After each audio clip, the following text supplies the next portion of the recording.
तालुका आहे धाराशिव जिल्ह्यातला, त्या भूमपासून जवळ असणारं हे मंदिर आहे. हे मानकेश्वरचं मंदिर फार इंटरेस्टिंग गोष्टी आहे त्या मानकेश्वरच्या मंदिरामध्ये.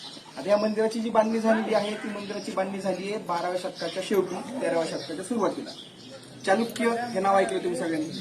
तर चालुक्य राजे जे होते तर त्या चालुक्य राजांचा प्रभाव या मंदिराच्या स्थापत्य शैलीवर आणि शिल्पकलेवर.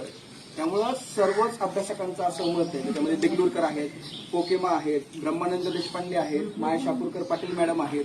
हे सगळे जे अभ्यासक आहेत ज्यांनी या मंदिरांवर अभ्यास केलेला मराठवाड्यातला विशेष करून, तर त्यांचं असं म्हणणं आहे की या मंदिराची निर्मिती कल्याण चालुक्यांच्या काळामध्ये इसवी सनाच्या 12व्या शतकाच्या शेवटी आणि 13व्या शतकाच्या सुरुवातीला कधीतरी झाली असण्याची शक्यता आहे. म्हणजे जवळजवळ 800 वर्ष जुनं हे मंदिर आहे, 750 ते 800 वर्ष.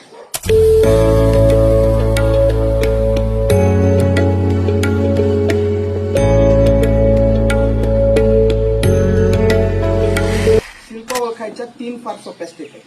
पहिली, तो मेल आहे का फिमेल आहे बघायचं, आणि शिल्पांमध्ये फार ठळकपणे तो मेल आहे म्हणजे स्त्री आहे का पुरुष आहे हे दाखवलेलं असतं. आणि इथं जवळजवळच असणाऱ्या 2 मूर्त्यात तुम्हाला लगेच फरक कळेल की स्त्री कुठली आणि पुरुष कुठली. बरोबर कळतंय? दुसरं, त्याच्या हातामधली शस्त्र कोणती आहेत ती बघायची, आणि ती शस्त्र दुसऱ्या देवतेला नसतात. जसं शंख, चक्र, गदा आणि पद्म हे कोणाच्या हातात असतं? विष्णूकडे गदा असते. त्रिशूळ कोणाकडे असतं? शिवाकडे, शंकराकडे. बरोबर. 3 तोंड आणि दाढी असलेला कोण असतो?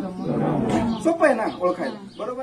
एक शस्त्र धरलं, दुसऱ्या हातात त्रिशूळ दिसतं, उजव्या हातात. बरोबर.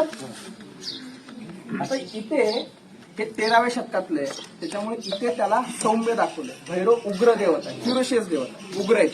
त्याचे दात बाहेर आलेले असतात सुळ्यासारखे. इथे ते नाहीये, पण खटवांग आहे, कवटी हातात, त्रिशूळ हातात, आणि त्याच्या अंगाच्या बाजूने खाली पायापर्यंत, गुडघ्याच्या खालीपर्यंत एक माळ आली बघा. ही मानवी कवट्याची माळ, ह्युमन स्कलची माळ आहे. बरोबर. त्या कवट्याची माळ कोण घालतं? भैरव. हा कोण आहे? भैरव. आता इकडे या नितीन दादा, तिचं मूर्ती स्त्री देवता. तिच्या हातामध्ये काय काय दिसतंय तुम्हाला? साप आणि त्रिशूळ दिसतंय. दिसतंय का? सगळ्यांना दिसलं? तिच्या अंगावर साप आणि त्रिशूळ आहे म्हणजे ती कुठली देवता असेल? कुठली असेल? त्रिशूळ कोणाचं आहे?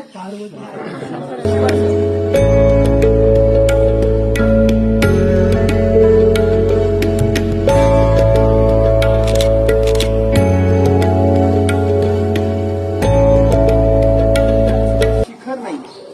आपला सगळ्यात मोठा गैरसमज असतो. मला सांगा हे मंदिर कुठल्या शैलीचं आहे? नागर शैली, हेमाडपंथी. बरोबर. पण हेमाडपंथी नावाची कुठलीही शैली जगात अस्तित्वात नाही. हेमाडपंथी शैलीतलं एकही मंदिर जगात अस्तित्वात.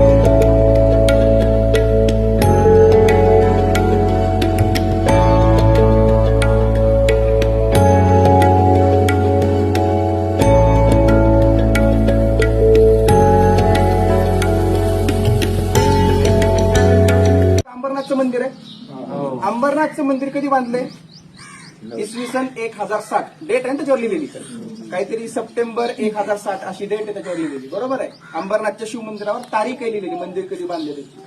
इसवी सन 1060 म्हणजे हेमाडपंथीचा जन्म होण्याच्या 200 वर्ष आधी बांधलेलं ते मंदिर. मग ते मंदिर हेमाडपंथी कसं? हा सगळ्यात मोठा गैरसमज. मंदिराची शैली ठरवली जाते मंदिराच्या शिखरावर.